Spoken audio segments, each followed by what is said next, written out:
Well, aloha, ladies and gentlemen, and welcome to PWT Talks NXT. We are talking NXT for December the 30th, 2025. So the count is on to see when is the first time next year I accidentally say 2025. When it Probably will next show. actually be, that's the most likely time.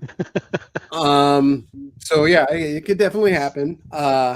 We'll see. I think I'm usually good about it, but the mind goes a little bit more every year. This is we're gonna have to mine this one for gold. This was a taped show that felt like a taped show that was not overly critical. A little bit of stuff on the way to next week, and we got the allegedly fan voted superstars of the year. You could see reasons why they would have picked Evans and Ruka, but you can also see fans doing that because they are the most sympathetic characters that were up for the men and women's superstars of the year, even though really should have been Obafemi and JC Jane. And as a guy who is not like a super JC Jane fan, that's weird for me to say, but it should have been her after this year. And Femi just should have been a slam dunk, but whatever. These votes are what they are, and I don't get up in arms about them. So awards happened, matches happened. It was a show. I believe that's our show, Nate. All right. That's all I got. Main event was Javon Evans versus Ricky Saints. This one did not obviously lead to anything. Both guys feel like they could use a win. Ricky Saints winning this one in 15 minutes, 27 seconds. This match got a lot of time. I should have noticed that this was a taped show. I didn't, but I should have noticed this was a taped show by the fact that they never did split screen commercial. And the only times they don't ever do that are when it's a taped show and it's edited, so they don't have to do that. So anyway, Saints over Evans. Took the Evans accidentally did a top rope cutter on the referee, which is not something I ever thought that I'd say. And Ricky Saints hit a low blow, hit the Rochambeau, and the new referee was like, I don't care that he hit a low blow. I wasn't here 5 seconds ago. And he counted the three, and Ricky Saints is your winner. Not a lot here, I don't think, because it was just a match and we just got a winner. At 15:27, it was our longest match on a show that had an 8-second match. So there you go. Saints over Evans. Good fella 1422 said, guessing Javon's last match in NXT. I guess that's one way to take this. I would have thought that he was going to be the next champion. But maybe you're right. This is the time of year when that kind of thing is going to happen. But Nate shook his head, so I got to throw to him and see what he's got to say. Yeah, I don't think it's time for him just yet. I think he's going to become NXT champion first before he goes up. But not only that, we just did get the call-ups of Trick Williams and Joe Hendry, or at least reported anyway. So I don't think they'd take Javon out of the equation too down in NXT and kind of take three bigger male stars and take them out of NXT altogether. It'd kind of be almost like the Bailey situation when the other three of the four horsewomen went up. They left Bailey down there to keep things going. So I can't see him getting called up just yet. I'm gonna say, because I mean, heck, we've been talking about Trick getting called up for like 2 years now. Um, so I don't think it's going to happen just yet for him. I think it's going to be a little bit down the line. Probably about a year or so with the way that they've been calling people up. But that's my guess. I'm as far as the match went. This match goes. I think it was probably my favorite match of the night. And that's not really saying much. Like you said, it wasn't that the super memorable or really show that we have a lot of talking points on. But yeah, the the cutter to the referee a little bit far fetched, especially when you can because you see, like, I mean, if you've been watching wrestling for more than like a week, you could probably have seen that coming. The referee like starts looking up to Javon Evans, and like it looks like he's about to try and take the move. As even as Ethan kind of, or not Ethan, Ricky point, kind of pushed him in the way of the ref, or pulled the ref in the way, or whatever it was. So it was a little bit far fetched, whatever. We're definitely in full blown Ricky Saints heel territory here now, which I think is kind of the perfect way to perfect place for him to be. He wasn't. I don't think he was necessarily bad as a in the babyface role, but I don't think it was connecting the way that either WWE expected or they wanted. So I think this is a good turn for him, turning him heel, and then letting him get that heat, and then eventually, flip him face again. And he's, as we've said a million times before, the better heel you are, the better baby face you're probably going to be on the other side of that heel run.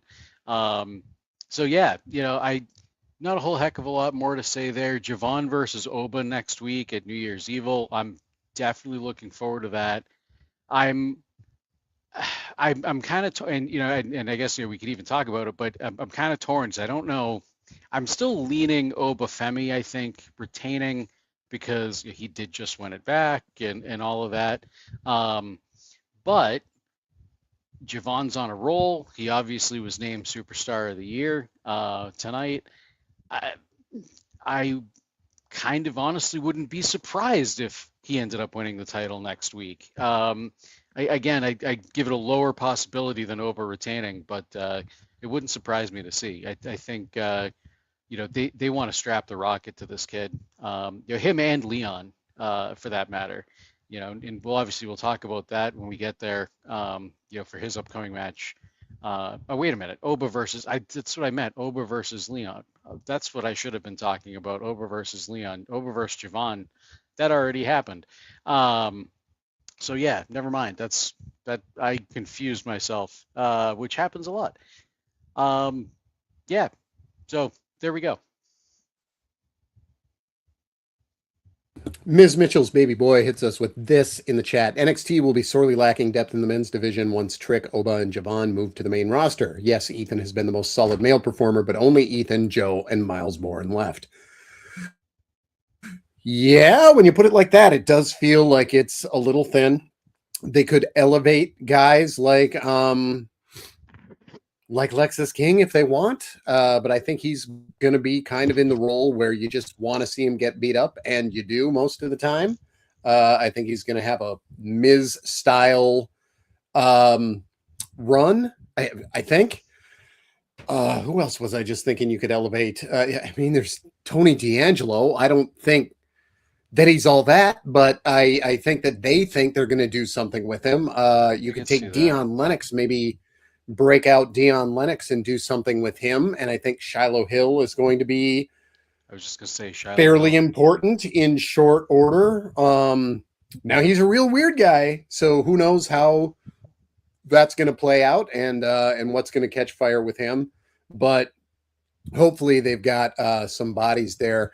I did, since we last spoke, because I kept every week I've been talking about how I'm falling behind on Evolve, and I watched all 7 episodes that I was behind here in the last 2 days.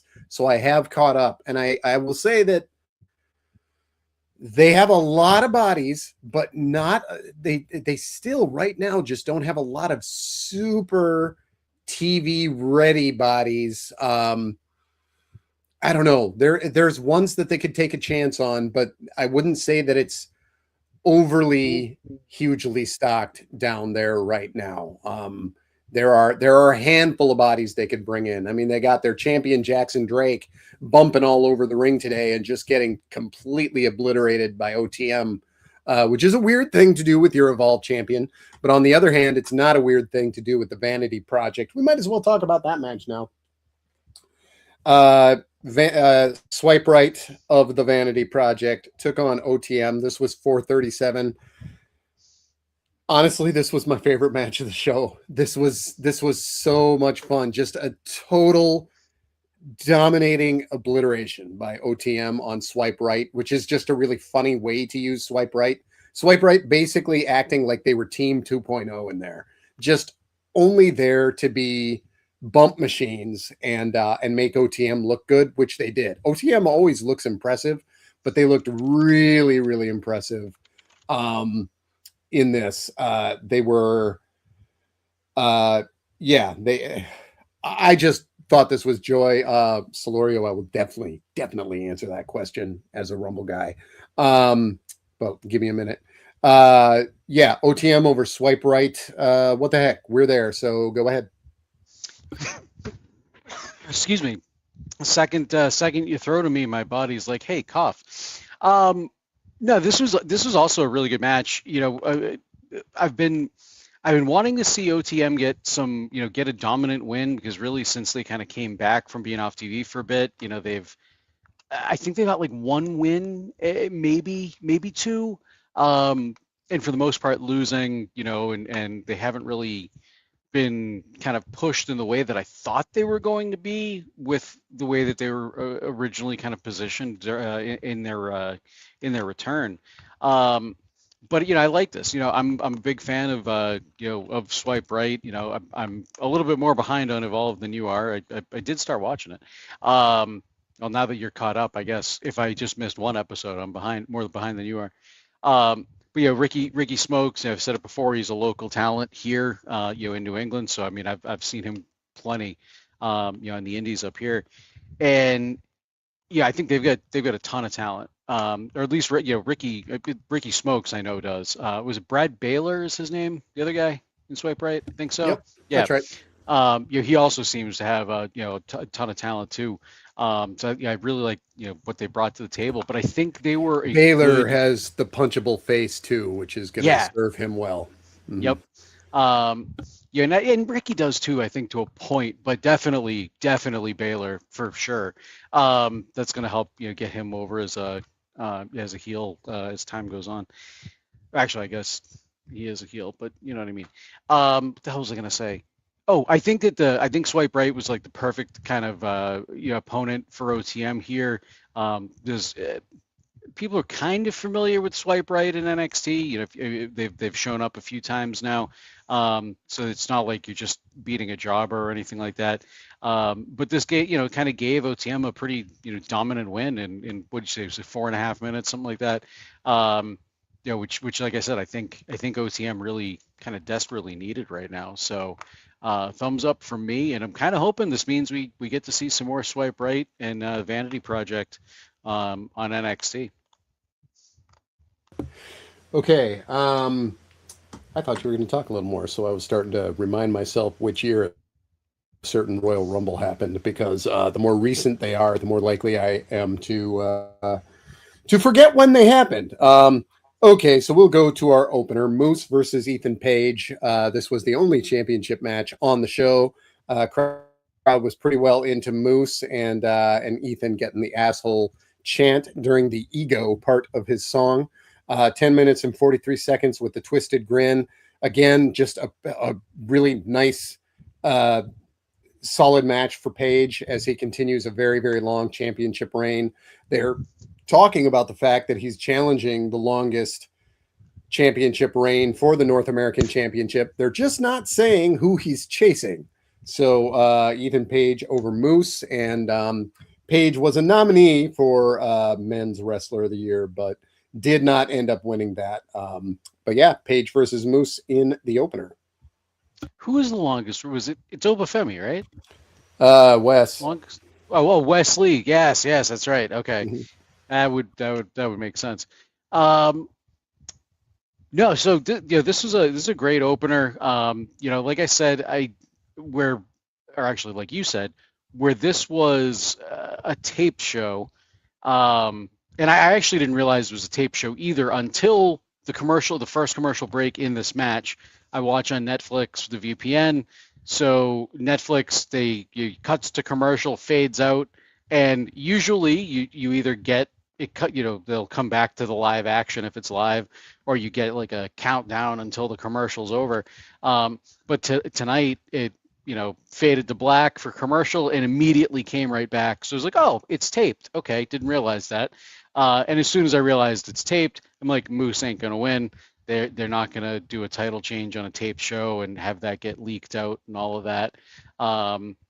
And I hadn't accidentally run into any of those spoilers, which I'm sure I probably would have seen over the last few weeks by accident, or last week rather by accident.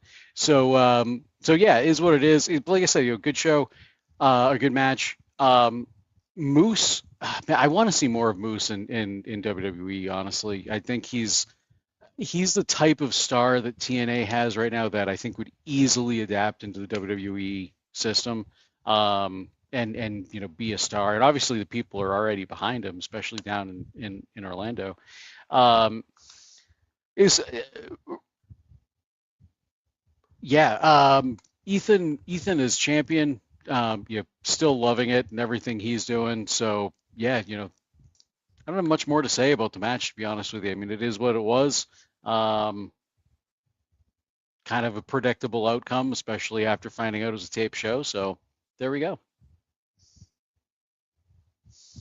And Kelly, I think, is still doing Rumble stuff to answer I am. questions. I'm doing Rumble stuff. Ryan Slorio told me that he watched his 4 Rumbles on the way to the Royal Rumble.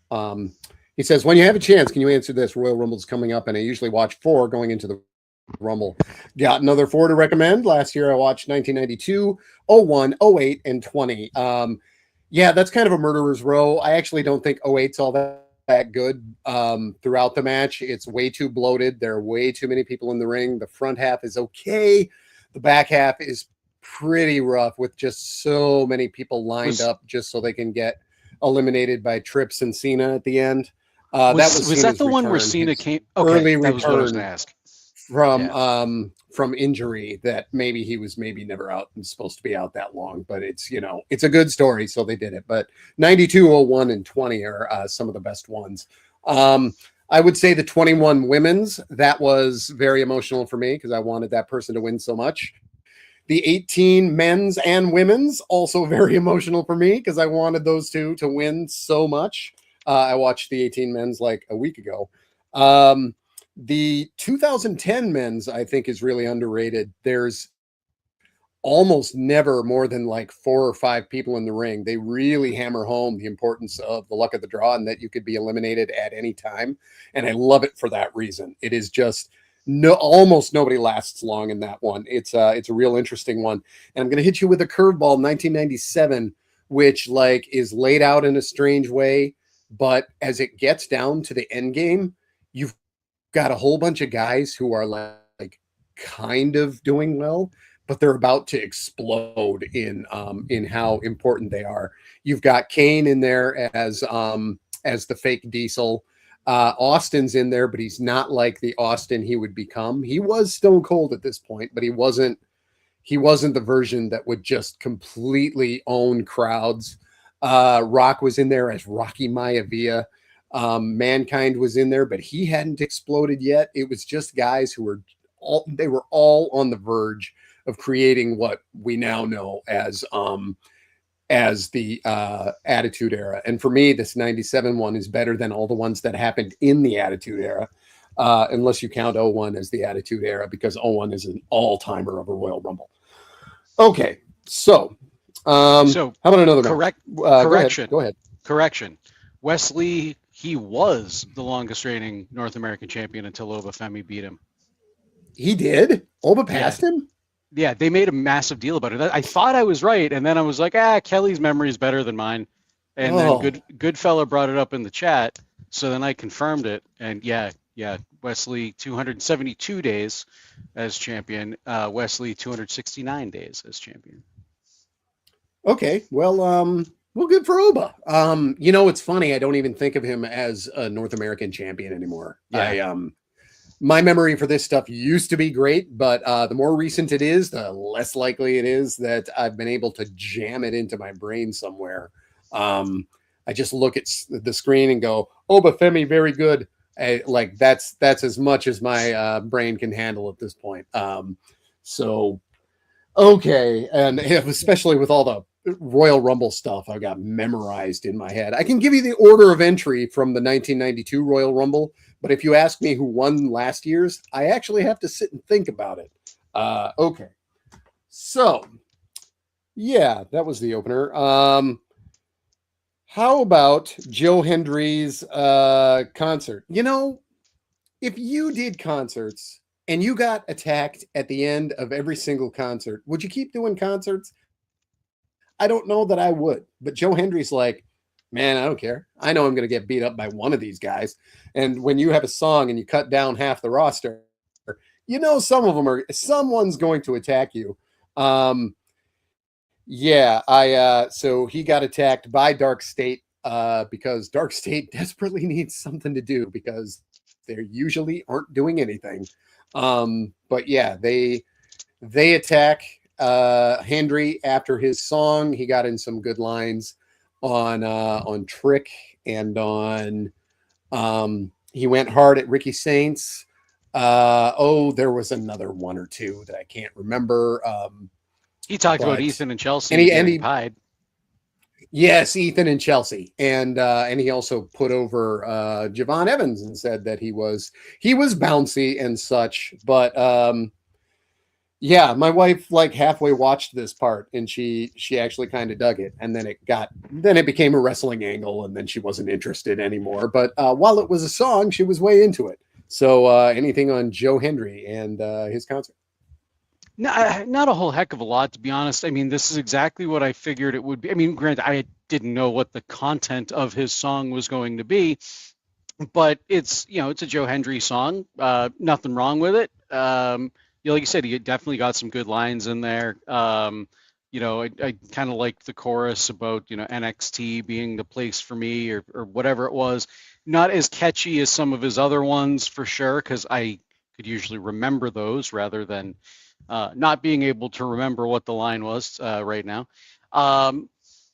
Dark State coming out and attacking. I'm over Dark State at this point. So they come out and attack, and I just kind of roll my eyes. I've said it before, and I'll say it again. They really need to make Dark State like the ultimate threat in NXT in order for at least me to take them seriously. Like I want them, like I'd rather them like be interfering in like main event segments and trying to take out the NXT champion and things like that if they're going to push them as a faction that is causing anarchy and chaos in NXT. And that's just, we haven't got that. We haven't got that in almost a year now of Dark State. Maybe not quite a year, at least like 10 months or so. So yeah, is what it is there. But yeah, overall the segment was pretty good. I like the song. Joe Hendry, he's not much longer for NXT. He was reportedly called up to the main roster along with Trick.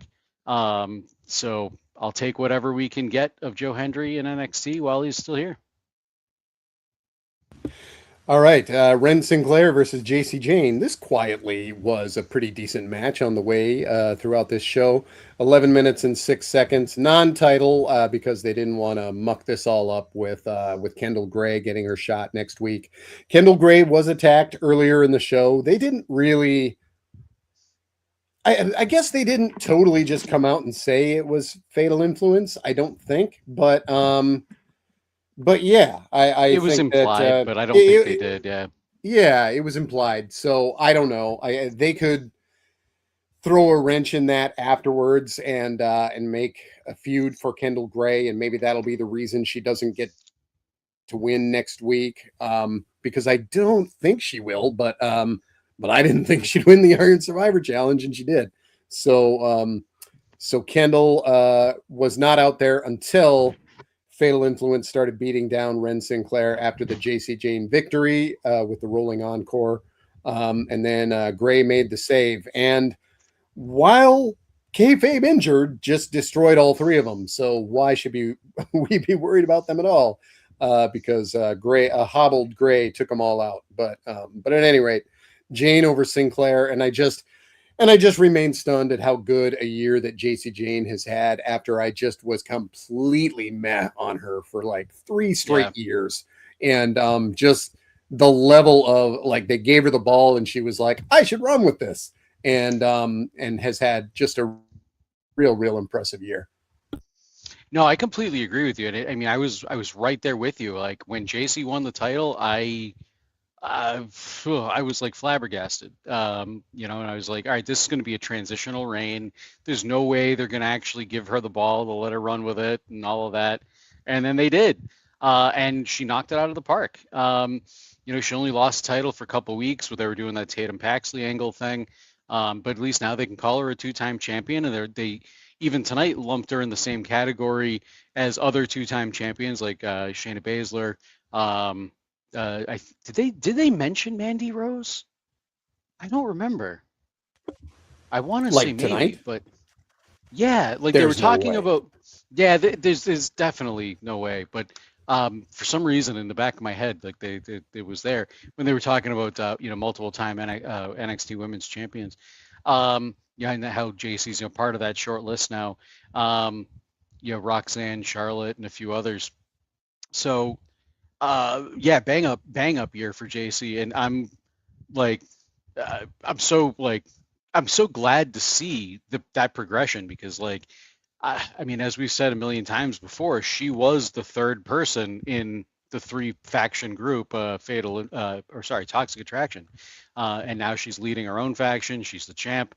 It works, and she's knocking it out of the park. This match, I really thought we were going to see a Ren Sinclair victory here.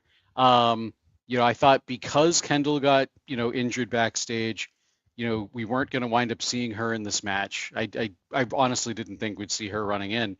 And that because of that, and then the fact that this wasn't a title match, the champion could lose because it's not a title match. The title doesn't change hands. So I was thinking maybe Ren might sneak out a little bit of a victory here to get some revenge on the attack on Kendall, and kind of advance that feud along a little bit. So a little disappointed because man, I love Ren Sinclair. I really, really, really do, and I don't think she's going to be a main event level player. Maybe she will be, but I don't think the company sees her that way. I think they see her more in that comedic role that she's amazing in. So there's nothing wrong with that. Collect a paycheck, so go for it. Um, eh, but yeah, I was kind of hoping that's the direction we were going to see tonight. Um, Definitely makes sense though. Fatal Influence, they always want to, use the strength in numbers to get an advantage and get the win. So it doesn't surprise me that this is the way they went. Um, but I am curious to see where they lead with this because there are 3 women in Toxic Attraction or Fatal Influence. Wow. Yeah, the other Mean Girl faction. Fatal Influence. There's 3 women there. We've got 2 women on the other side with Kendall and Ren Sinclair. So I'm wondering if it just turns into a 2-on-2 where Fallon sits out or something like that, or if they wind up bringing it up to like a 3-on-3 type of a tag match, for the conclusion of this rivalry, and we bring in somebody else. I just don't know who that would be, but yeah, so can't complain. The chat was talking about how goofy Booker got today. Oh my God, the the Yeah, subtitles on Netflix were hilarious because as Ryan, you just brought up Ryan's comment, Booker T singing Joe Hendry's theme song was the best. The subtitles on Netflix said in like brackets, Booker T starts singing horrifically. It was yeah, hilarious. he's not necessarily like out of tune so much as he is just tuneless. Like it's just kind of a growl that he's doing, but he was so into it that it was kind of endearing. It was, and then like it comes in the second verse, and I'm like, he can't, and he just did. He would have gone as long as the song went tonight. He was just so into it. I haven't pushed that button in a while. Yeah, that's true.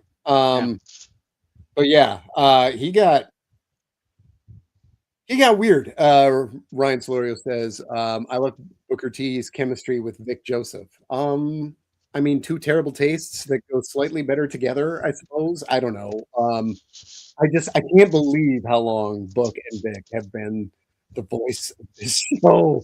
I know. A very, very long time. And I'll go back. I'll do 8 years back, and I'll get like Morrow and Nigel. Yeah, I mean, back in the day, it was like almost every week it was a different commentary team. You know, so yeah, but oh yeah, there were a lot of changes early on, but there were a lot of faces I liked, a lot of voices I liked back then, and some that were there for a long time, and some that weren't. But okay. Tavian Heights beat Lexus King in the same amount of time it took me to say this sentence. Yeah, speed indeed. 8 seconds for Tavian Heights over Lexus King. Now, if you're going to do this, Lexus King is who it should happen to, because it's the funniest person for it to happen to. And Tavian Heights definitely gains something here. The question is he going to be fed to Jasper Troy to really make Jasper Troy look like a monster, or have they soured on Jasper Troy because they don't give him any TV time? And this is a real put over for Tavian Heights. I actually don't know who's winning this. The conventional money would be on Jasper Troy, but if they really like him, why isn't he on screen more? I guess that's my question. So already talked about this more time than the segment was, so go ahead. So there we go. Yeah. I mean, I think you pretty much said it all. I mean, if it's going to happen to somebody, I think Lexus King's probably the best person on the roster for, to kind of be in that spot, because it is hilarious for it to happen to him, and he's that type of heel that could just easily just bounce right back from it. He hasn't ever really won a meaningful match. I think this is kind of, as Kelly said earlier in the night, I think this is the position he's going to be in, kind of a, I don't even want to say a Miz level position, because Miz is a 2-time WWE champion. I don't even know if we'll ever see Lexus King, get a championship opportunity, especially at the main roster level, especially where this character has kind of been slotted over the last year and a half, 2 years, however long it's been. Oh, he had the Heritage Cup within the last year. Well, yeah. Which, doesn't Stax still have the Heritage Cup too? If anyone has it, it is Stax. But but the River has it. So I don't know. Oh, that's right. I forgot about that. Man, I wish they'd bring that back. Tavion, I don't know. Tavion versus Jasper Troy doesn't really do much for me. I like Jasper Troy, but I really wish they put a little bit more time between LFG season 1 and season 2, because that way they could have let Jasper Troy and Tyra May Steele show up in NXT and get a little bit of season, a little bit at least, a few months at least of season under their belts, before all of a sudden we've got a new LFG winner, because I like Shiloh so much more than I like Jasper Troy. They're completely different characters, but I think, between the two of them, I mean, Shiloh Hills just gets so much more upside. So I feel like personally having 2 LFG winners, like, kind of, they're not debuting at the same time, but they're still very, very, very new, very close to one another. I think it kind of diminishes a little bit from Jasper Troy, and probably Shiloh Hill to a degree. Yeah, so like I said, Tavion Heights versus Jasper Troy does not really do anything for me. But I think it should still be a good match. Yeah, Tavion, I think could lead Jasper Troy to a pretty good match. Because we've seen Jasper Troy, he's good, but he's still green, and I think that's why they even have him in the speed division at all, is so he can kind of have those quick matches and look strong as he hones his craft a little bit more. Um, so yeah, talked about that like hundreds of times longer than the match actually was. So there we go. Yeah, Jasper's a very early work in progress, and I too think that he was done no favors with another season right on the heels of his. I just didn't think that made any sense. But if they're always going to be running LFG, then what are you going to do? They're going to have a lot of winners. But just really strange what they did, and I actually don't know what Tyra May Steele is doing at all. She had her tag feud alongside Tavian Heights and hasn't really been seen much since. I don't know if she suffered an injury or what. She also has not been on Evolve, which she was on like twice about 3 months ago, but she hasn't been on that either. So It looks like, the plan is for her either. so according to Cage Match, she's been mostly doing live events since like September. The only the only televised match she had was at the beginning of November with Kalani Jordan, and then she did a dark match a couple weeks before that. But it looks like they're keeping her off TV and just doing live matches with her right now. Alrighty. You can email us at pwtorchnxt@gmail.com. I forgot to read Kevin Catani's email 2 weeks in a row, so I am doing it this week. And it is very short. Greetings and salutations. I hope this email finds you well. So I just walked in from a Zoo Lights event, but I can't miss my weekly email. So Happy New Year. I still believe in Joe Hendry, and we are NXT. Love you all. Chat 2. Go VIP and listen to 8YB. Office hours are now over. The Professor, Kevin P. Catani, PhD. Okay, so I remember to read his email, and it's just saying hello and that he loves us. Same to you, Doc. I guess that's all I got from him. Okay, Izzy Dame and Tatum Paxley. They had another scene where Tatum looked like she would be at home in Beetlejuice with the getup she was wearing, and Izzy called her out, and Tatum said, "When it's my time and the worms are eating my brain, they're going to see my thoughts of destroying you." Weird line for a wrestling show, but she did say it, There and was there was part of me that was half expecting the boogeyman to show up when she talked about eating worms and eating in the same sentence. yeah, it was odd, but they did what they did, and I thought it was pretty okay, and I'm psyched to see Tatum beat up Izzy Dame. I think that these two Yeah, women have done a pretty good job of this, setting up for next week. Nate. I'm with Goodfella. I still haven't seen the new Beetlejuice yet either, but I got to do it. I got to do it. I don't know. I didn't even I know if it's went any to good. it. I went to it. It is good. As far as long afterward cash grabs, it's basically on the other side of Coming to America, which is like Okay, the greatest original, and then just the second movie is let's just do it all again, except worse. Beetlejuice actually told a new story and cool. was pretty I like that. funny. Yeah, yeah, and it I actually went to it and I was like, that is quite a bit better than I expected it to be. Yeah. All right, cool. And coming from you, that means something. Um, but no, so this Izzy and Tatum segment, I really liked it. Yeah, we've talked about it many times before on the show, but I'm going to say it again. I got to give Izzy Dame some credit because she has gone from showing up on TV and every single time me and you both would be like, "Who is that?" Um, to now she's a recognizable character on TV, and her promos in general, but especially this one tonight, like she's delivering with conviction. It doesn't sound like she's nervous or reciting lines from a script or from memory or whatever. She's going out there and cutting like really good promos. Same with Tatum, but I feel like Tatum's promos have always been a little bit better than Izzy's. But I feel like, Izzy's, it's like she's completely stepped up her game. I'm really looking forward to seeing this match, but I agree with, where'd it go? Ryan Slurry in the chat. By the way, why is Izzy and Tatum having a normal match? That's what I want to know. I really thought this was going to come down to a cage match because you keep other members of whatever the hell the name of that faction is with The Sean calling, Spears. The Culling. I could calling. remember Sean Spears and Nico Vance. Couldn't remember the Culling.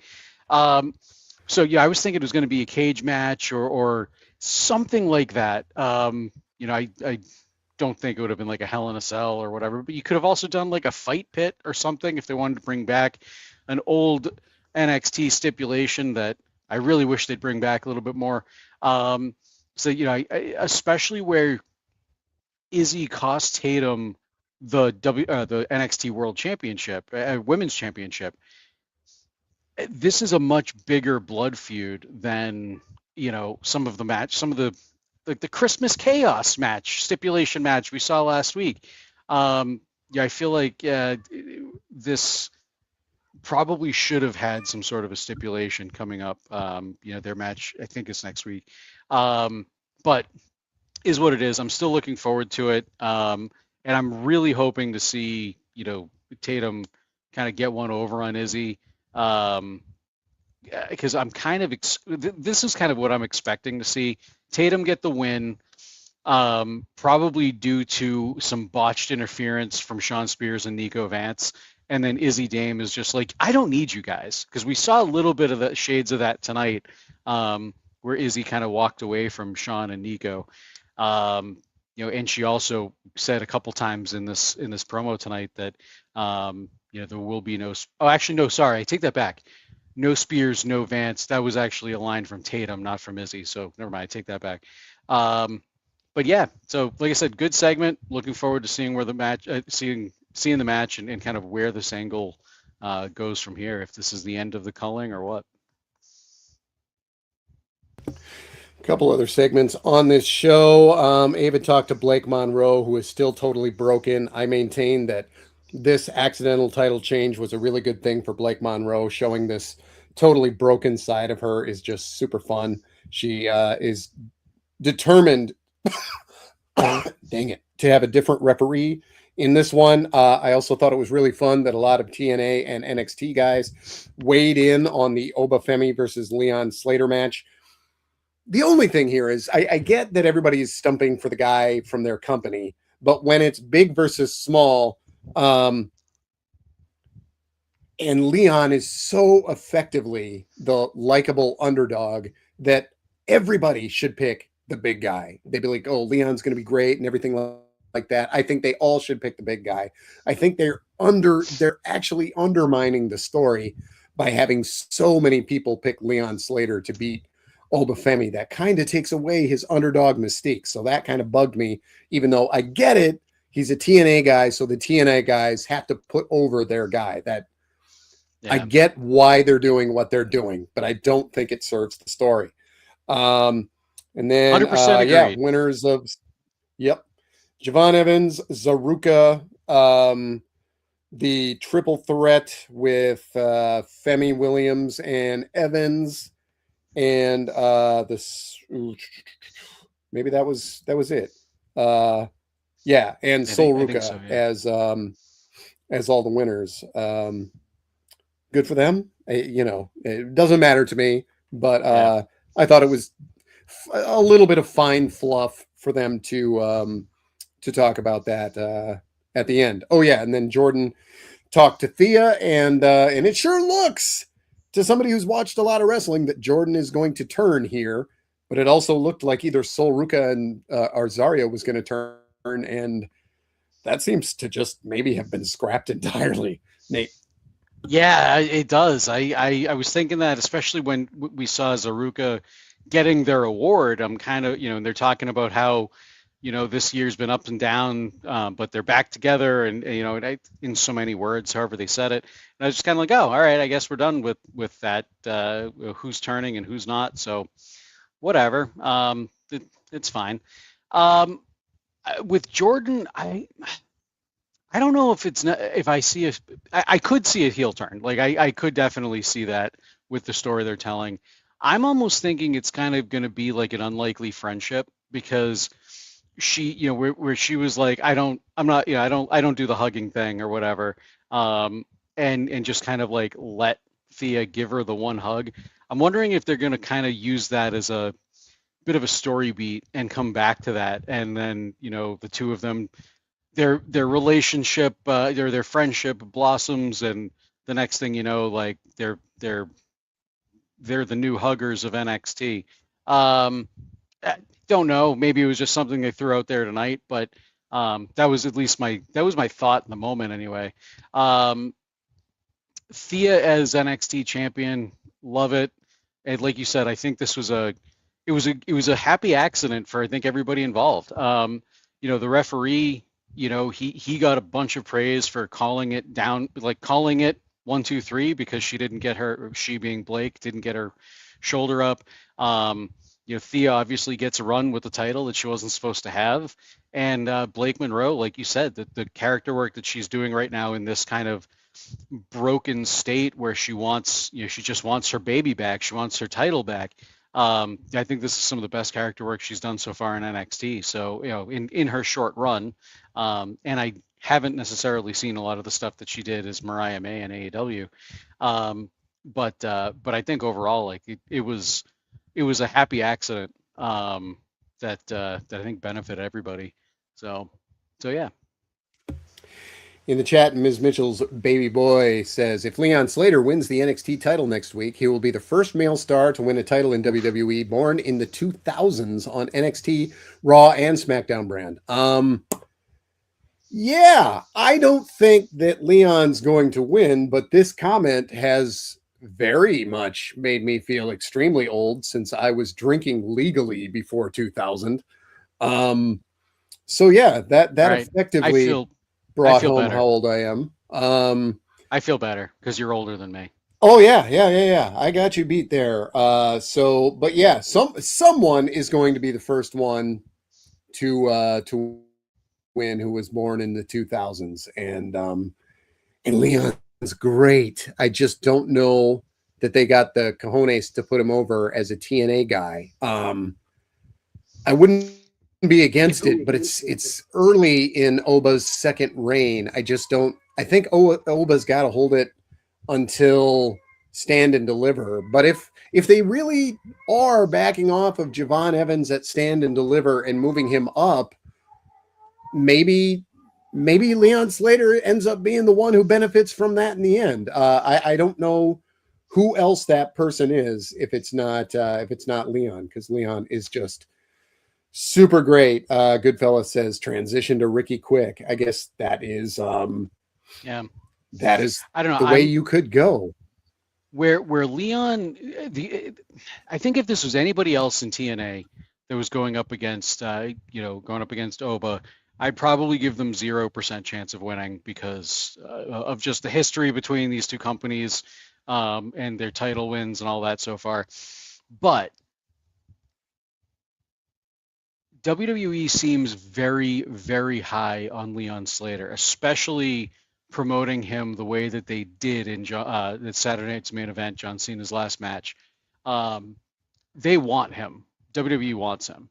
Like it's very clear.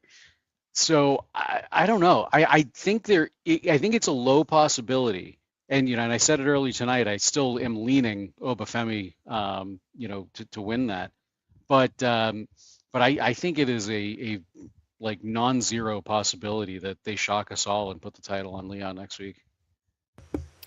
Yeah, well, we are returning to live TV, so anything can happen in the World Wrestling Federation. That used to be on before the shows, and then it wasn't named Federation anymore. Again, stuff that happened before Leon Slater was born. Okay, so I don't like I that. am Kelly Wells, and you can find me all over social media in, just a lot of places. I don't tweet, but I am a good reply guy, because I like to engage in tomfoolery, and reply guys are good for that. Thank you, Ryan Solorio. Horseshoe to you too. Everybody have a safe holiday season. And Nate, anything to kill off 2025? Oh man, I wish I knew you were going to say that because I would have come up with something clever to say. But I don't have anything clever to say, so I'll say I'm Nate Lindberg. Check the things I do out at natelindberg.com. And Happy New Year. We'll see you next year. Cheers. Horseshoe.